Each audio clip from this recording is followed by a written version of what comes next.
बहुत से लोगों के मन में यह प्रश्न जरूर उठता होगा कि आखिर स्त्रियों को शमशान घाट पर जाने के लिए क्यों मना किया जाता है, इसके पीछे का कारण क्या है।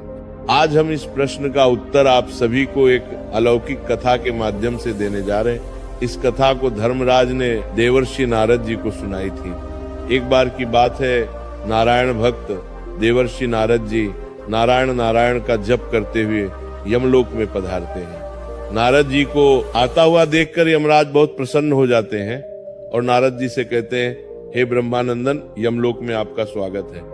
कहीं आज किस प्रयोजन से यमलोक में आना हुआ? अवश्य ही आप कोई महत्वपूर्ण समाचार लेकर आए होंगे। यमराज के मुख से ये बात सुनकर देवर्षि नारद जी हाथ जोड़ते हुए कहते हैं, हे सूर्य तनय, हे दंड धारक, मैं आपको सर्वप्रथम प्रणाम करता हूँ। आज मैं आपके पास कोई समाचार लेकर नहीं आया हूँ, मैं तो आपके पास अपनी एक शंका लेकर आया हूँ। कृपया आप मेरी इस शंका का निवारण कीजिए और मेरे इस व्याकुल मन को शांत कीजिए।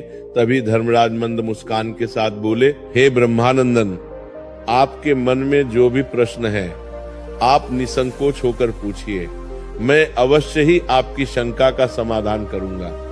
फिर देवर्षि नारद जी कहते हैं, हे सूर्य तनय धर्मराज, मेरा पहला प्रश्न यह है कि मनुष्य गरीबी से मुक्ति कैसे पा सकता है, और मेरा दूसरा प्रश्न है कि किस कारण से स्त्रियों का शमशान घाट जाना वर्जित है। देवर्षि नारद का प्रश्न सुनकर धर्मराज मुस्कुराते हुए बोले, हे देवर्षि, आज आपने समस्त मानव जाति के हित के लिए अत्यंत ही महत्वपूर्ण प्रश्न पूछा है। इस प्रश्न के उत्तर में समस्त मानव जाति का कल्याण छिपा हुआ है। हे देवर्षि, मैं आपके पहले प्रश्न का उत्तर एक महान कथा के माध्यम से देना चाहता हूँ। तत्पश्चात मैं आपके दूसरे प्रश्न का उत्तर दूंगा। आप इस कथा को ध्यान पूर्वक पूरा सुना, तब ये आपको आपके प्रश्न का उत्तर प्राप्त होगा। जो भी श्रोतागण इस कथा को पूरा सुनते हैं, उनके घर से दुख दारिद्र का नाश हो जाता है और उन्हें गरीबी से छुटकारा मिल जाता है। कथा प्रारंभ करते हुए धर्मराज कहते हैं, हे देवर्षि, प्राचीन समय की बात है। दक्षिण देश में एक नगर था। उसमें दौलतराम नाम का एक धनवान सेठ रहता था। उसके घर में किसी चीज की कोई कमी नहीं थी। उसका व्यापार बहुत अच्छा चल रहा था। उसका परिवार बहुत खुश रहता था। सेठ अपनी पत्नी के लिए हर महीने बहुमूल्य गहने और आभूषण खरीदता था, जिसके कारण उसकी पत्नी उससे बहुत प्रसन्न रहती थी। सेठ की पत्नी बहुत ही भोली भाली थी। उससे कोई भी प्रेम से कुछ पूछ लेता तो वो सब कुछ बता देती थी। एक दिन सेठ की पत्नी ने सेठ से पूछा, हे स्वामी, आपका व्यापार कैसा चल रहा है? आप कैसे इतना धन कमाते हो? अपनी पत्नी का ऐसा प्रश्न सुनकर सेठ ने सारी बात बता दी। सेठ ने कहा, हे प्रिय, मैं अनाज का व्यापार करता हूँ। मैं गांवों में जाकर छोटे छोटे किसानों से अनाज खरीदता हूँ और उसे महंगे दामों में शहर में बेच देता हूँ, जिसके कारण मुझे अधिक धन की प्राप्ति होती है। अपने पति की यह बात जानकर सेठानी बहुत प्रसन्न हुई। उसने सोचा, मेरे पति तो बहुत ही बुद्धिमान है। ये बात तो सारे नगर वालों को पता होनी चाहिए कि मेरे पति कितना बुद्धिमान है, जिसके कारण वह इतना ज्यादा धन कमाते। किसी ने सच ही कहा है कि स्त्रियों को बात पचती नहीं है, वह किसी न किसी रूप में अपनी बात कह देती हैं। वही हाल सेठ की पत्नी का था। अब सेठ की पत्नी ने पूरे नगर में ये बात फैला दी कि कैसे उसके पति अपनी बुद्धि का प्रयोग करके इतना धन कमाते हैं। जब ये बात नगर के लोगों को पता चली तो वे सभी भी अनाज का व्यापार करने लगे। सेठ जो पहले कम दाम में अनाज खरीदता था, अब वही अनाज उसे महंगे दामों में खरीदना पड़ता था, क्योंकि अनाज खरीदना ये वालों की संख्या ज्यादा हो गई थी। अब सेठ को व्यापार में घाटा आने लगा। धीरे धीरे वो गरीब होता गया। सेठ का व्यापार डूबने लगा। ये देखकर वो बहुत चिंतित हो गया। उसे समझ में नहीं आ रहा था कि वो क्या करे। वो चुपचाप एकांत में बैठा हुआ था। तभी द्वार पर एक साधु महात्मा भिक्षा मांगने आते हैं। साधु महात्मा की आवाज सुनकर सेठ की पत्नी ने दरवाजा खोला और साधु महात्मा को प्रणाम किया। फिर साधु महात्मा ने सेठानी से कहा, हे पुत्री, क्या मुझे भोजन मिल सकता है? मैंने कई दिनों से भोजन नहीं किया है। तभी सेठ की पत्नी ने कहा, हे ब्राह्मण देवता, आप घर के अंदर पधारिए, आपका स्वागत है। उसने साधु महात्मा को बैठने के लिए आसन दिया। फिर वो बोली, हे ब्राह्मण देवता, आप प्रतीक्षा कीजिए, मैं आपके लिए भोजन बनाकर लाती हूँ। थोड़ी देर बाद वह साधु महात्मा के लिए तरह तरह के व्यंजन बनाकर लाई और साधु महात्मा को खाने के लिए दिया। साधु महात्मा ने भोजन किया, उसके बाद विश्राम करने लगे। तभी सेठ जी वहां पर आ गए और उन्होंने साधु महात्मा को प्रणाम किया और शांत भाव से उनके समीप बैठ गए। सेठ को इस प्रकार चिंतित देख साधु महात्मा ने कहा, हे पुत्र, क्या बात है? आप अशांत लग रहे हो, तुम्हारी चिंता का क्या कारण है? तभी सेठ ने कहा, हे ब्राह्मण देवता, मेरा व्यापार बंद होने वाला है, क्योंकि नगर में बहुत से लोगों ने अनाज का व्यापार शुरू कर दिया है, जिसके कारण हमें व्यापार में घाटा आ रहा है। इसलिए मैं इतना चिंतित हूँ। सेठ की बात सुनकर सन्यासी महात्मा ने एक लंबी सांस ली और सेठ से पूछा, बेटा, क्या आपने किसी को बताया था कि आप किस प्रकार अपना धन अर्जित करते हैं, किस प्रकार आप अपनी जीविका चलाते हैं? तब सेठ ने कहा, हे ब्राह्मण देवता, ये बात मेरी पत्नी ने मुझसे पूछा था। तब मैंने उसे बताया था कि मैं अनाज का व्यापार करके धन अर्जित करता हूँ। सेठ की बात सुना सन्यासी महात्मा पूरी बात समझ गए और सेठ से बोले, बेटा, आपने जीवन में बहुत बड़ी गलती कर दी है। आपको किसी से भी ये बात नहीं बतानी चाहिए थी, चाहे वो आपकी पत्नी ही क्यों ना हो। आगे सन्यासी महात्मा कहते हैं, हे पुत्र, आज मैं तुम्हें एक कहानी सुनाता हूँ। इस कहानी के माध्यम से ये बताऊंगा कि चाहे कितने भी सगे संबंधी हो, उन्हें ये 3 बातें कभी नहीं बतानी चाहिए। यदि आप इन तीनों बातों का पालन करते हैं तो गरीबी आपके आसपास भी नहीं भटकेगी। कहानी सुनाते हुए सन्यासी महात्मा सेठ से कहते हैं, हे पुत्र, प्राचीन काल की बात है। एक नगर में एक गरीब आदमी रहता था। वो इतना गरीब था कि अपने परिवार के लिए ठीक से भोजन भी नहीं जुटा पाता था। कहते हैं ना कि गरीबी मनुष्य के लिए एक अभिशाप के समान होती है। बिना धन के परिवार चलाना बहुत मुश्किल काम होता है। फिर सन्यासी महात्मा सेठ से आगे कहते हैं, हे पुत्र, वह गरीब आदमी जैसे तैसे अपने परिवार का भरण पोषण कर रहा था। कभी उनको भोजन मिल जाता था तो कभी भूखे पेट ही सोना पड़ता था। एक दिन उस गरीब आदमी की पत्नी ने कहा, हे स्वामी, कब तक हम इस गरीबी के दलदल में जिएंगे? कब हमें इस गरीबी से मुक्ति मिलेगी? हमारे पास तो इतना धन भी नहीं है कि हम भरपेट भोजन कर सके। ऐसे कब तक चलेगा? फिर उसने अपने पति से कहा, हे पतिदेव, आप धन कमाने के लिए शहर चले जाइए। पत्नी के बार बार कहने पर वह गरीब आदमी धन कमाने के उद्देश्य से शहर की ओर निकल पड़ा। वह जंगलों के रास्ते से शहर की ओर जाने लगा। चलते चलते वो एक जंगल में पहुंच गया। काफी लंबा सफर तय करने के कारण वो बहुत थक चुका था और उसे प्यास भी बहुत लग रही थी। वह जंगल में नदी की तलाश करने लगा। तभी उसे एक नदी दिखाई दी। वह नदी के पास गया और भरपेट पानी पिया और फिर से अपने गंतव्य स्थान की ओर चलने लगा। चलते चलते वो जंगल के बीचों बीच पहुंच गया। तभी उसे एक विशाल का ये वटवृक्ष दिखाई दिया जो अपने चारों ओर एक दिव्य आभा बिखेर रहा था। उसकी शाखाएं मानो आकाश को छू रही थी और उसकी जड़ें धरती को गहराई से बांध कर रखे हुए थी। उस वृक्ष के चारों तरफ एक शांत वातावरण था और ठंडी ठंडी हवा बह रही थी। वह बेचारा गरीब आदमी उस पेड़ के नीचे बैठकर आराम करने लगा। आगे की कथा सुनाते हुए सन्यासी महात्मा सेठ से कहते हैं, हे पुत्र, वह गरीब आदमी वटवृक्ष के नीचे आराम से लेटा हुआ था। तभी उसने देखा जंगल से एक विशालकाय सर्प आया और पेड़ पर चढ़ गया। वह गरीब आदमी यह दृश्य बहुत ही खामोशी से देख रहा था और मन ही मन सोचने लगा कि यह सांप इस वटवृक्ष पर क्यों चढ़ रहा है। उसके मन में यह जानने की उत्सुकता हुई और वह उस सांप के पीछे पीछे पेड़ पर चढ़ने लगा। तभी उसकी नजर पेड़ की डाल पर पड़ी जिसके ऊपर तोता और मैना का घोंसला था। घोंसला में तोता और मैना के बच्चे रखे हुए थे। उस सांप को देखकर तोता और मैना के बच्चे डर के मारे चिल्लाने लगे। वो गरीब आदमी देखते ही समझ गया कि ये दुष्ट सांप इन बच्चों को खाने आया है। वो मन ही मन सोचने लगा कि यदि आज मैंने इस सांप से बच्चों की रक्षा नहीं की तो मुझे घोर पाप लगेगा। वैसे भी बच्चे तो बच्चे ही होते हैं, चाहे वे इंसान के हो या किसी पक्षी के। बच्चों की हमेशा रक्षा करनी चाहिए। उधर वो सर्प उन बच्चों के पास पहुंच जाता है। तभी वो गरीब आदमी जल्दी से पेड़ की एक टहनी तोड़ता है और सर्प के ऊपर प्रहार कर देता है। जैसे ही डंडे का प्रहार सर्प के ऊपर पड़ता है, वह पेड़ से नीचे गिर जाता है और जंगल की ओर भाग जाता है। फिर वह गरीब आदमी उसी वटवृक्ष के नीचे आकर लेट गया। उधर तोता और मैना के बच्चे अपनी रक्षा करने वाले उस गरीब आदमी को भगवान का रूप समझकर मन से दुआएं देने लगे। उसी समय तोता और मैना अपने बच्चों के लिए जंगल से दाना लेकर आ जाते हैं। अपने माता पिता को पास आया देख तोता और मैना के बच्चे बहुत खुश होते हैं और उन्हें पूरी घटना बताते हैं और कहते हैं, हे माँ, इस वृक्ष के नीचे जो मनुष्य विश्राम कर रहा है वह हमारे लिए ईश्वर का रूप बनकर आया था, जिसने हम सबको सर्प का आहार बनने से बचाया है। इसी मनुष्य ने उस भयानक सर्प को मारकर भगाया था और हमारे प्राण बचाए हैं। हम इसके कर्जदार हो गए हैं। अगर ये मनुष्य उस सर्प को नहीं मारता तो आज हम काल के गाल में समा चुके होते। आज से हम सब इसके आभारी हो गए। अपने बच्चों के मुख से उस व्यक्ति की प्रशंसा सुनकर तोता और मैना बहुत खुश होते हैं। फिर तोता और मैना उस गरीब आदमी के पास जाते हैं और उसका धन्यवाद करते हुए कहते हैं, हे भले मनुष्य, आज आपने हमारे बच्चों की जान बचाकर मुझ पर बहुत बड़ा उपकार किया है। हम दोनों आपका ये उपकार कभी नहीं भूलेंगे।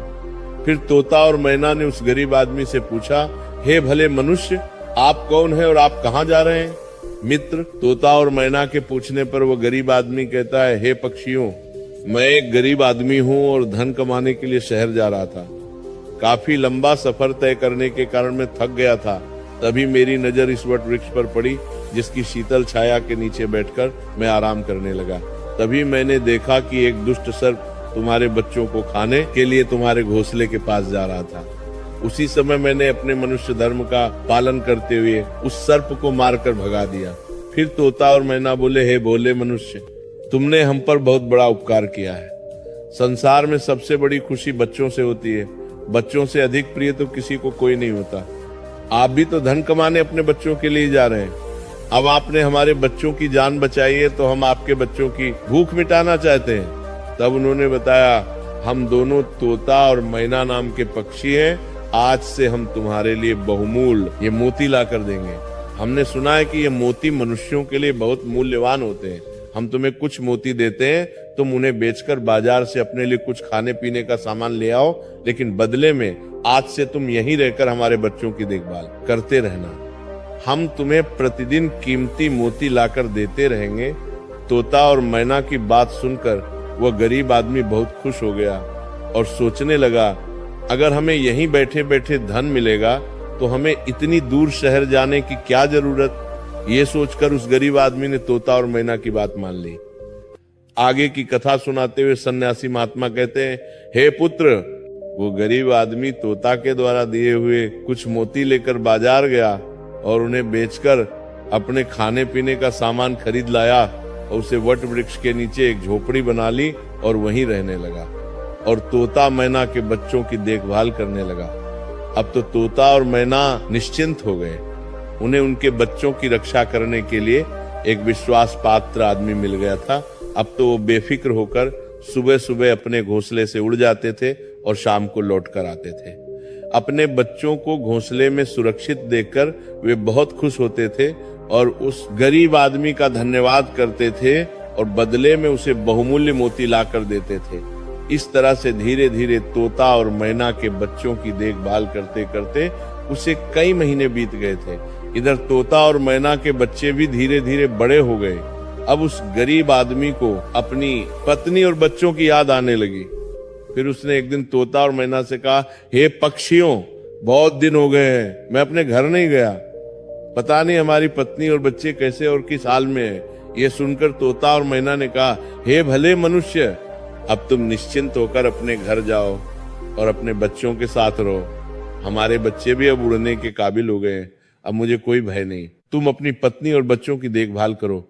यदि कभी तुम्हें हमसे मिलने का मन करे तो तुम इसी स्थान पर आ जाना। इतना कहकर तोता और मैना उस गरीब आदमी को ढेर सारे मोती दे देते हैं। अब वो गरीब व्यक्ति उन मोतियों को अपने साथ लेकर अपने घर पहुंच जाता है। उसने वो मोती अपनी पत्नी को दिखाए। इतने सारे मोती एक साथ देखकर उसकी पत्नी बहुत प्रसन्न हुई।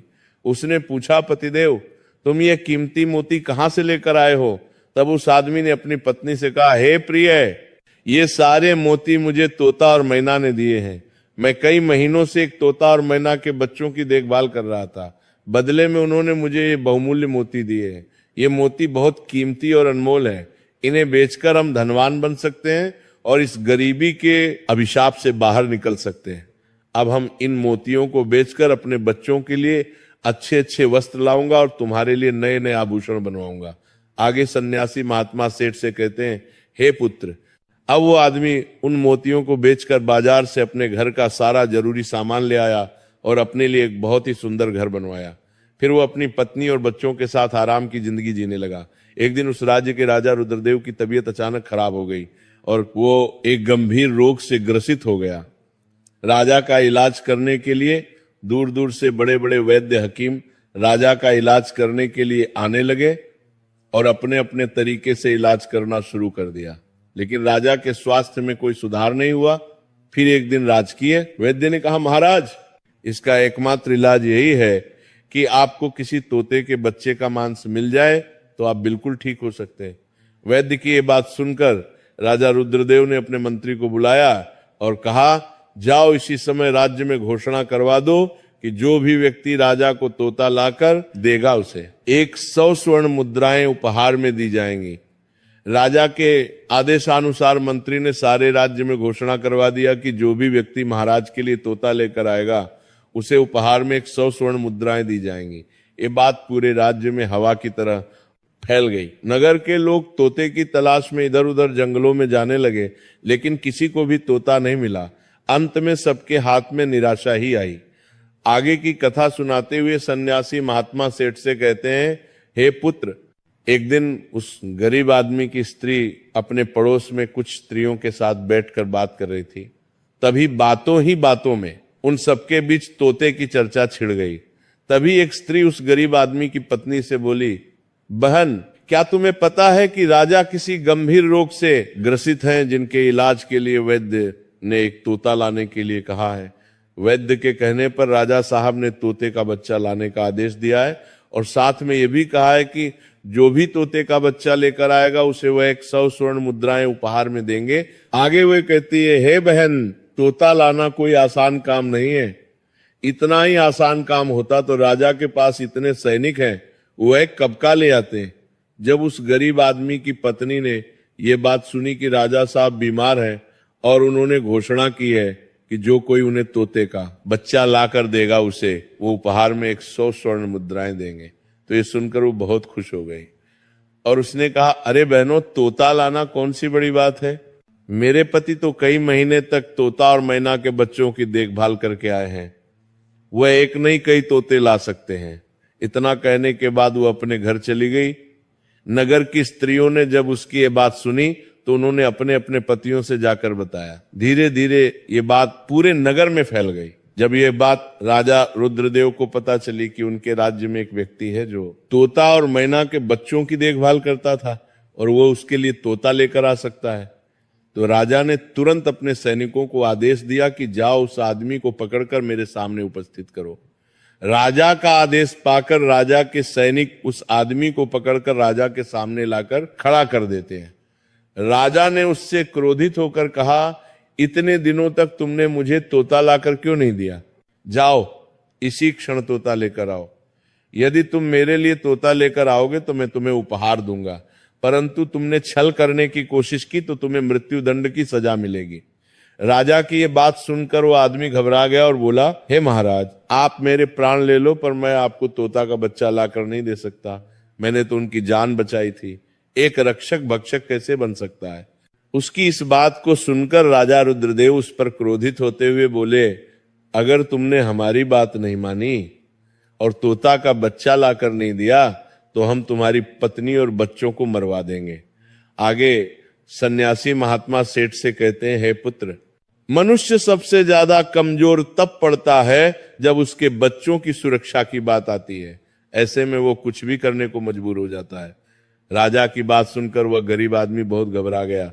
उसने सोचा कि अब मुझे किसी भी तरह तोते का बच्चा लाकर राजा को देना ही होगा।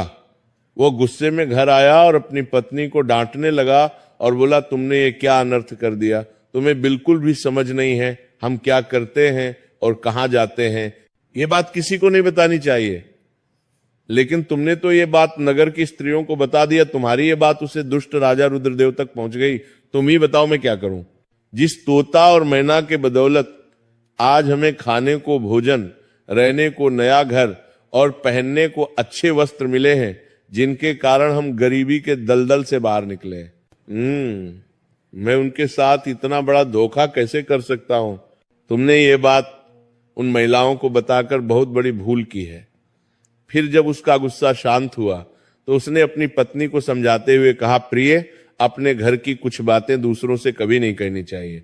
पहली बात, आपके घर में कितना धन है और आपकी कमाई का स्रोत क्या है, ये बातें दूसरों से कभी नहीं बतानी चाहिए। दूसरी बात, घर में आपसी प्रेम की बातें, पति पत्नी के प्रेम की बातें बाहर वालों के सामने नहीं करनी चाहिए।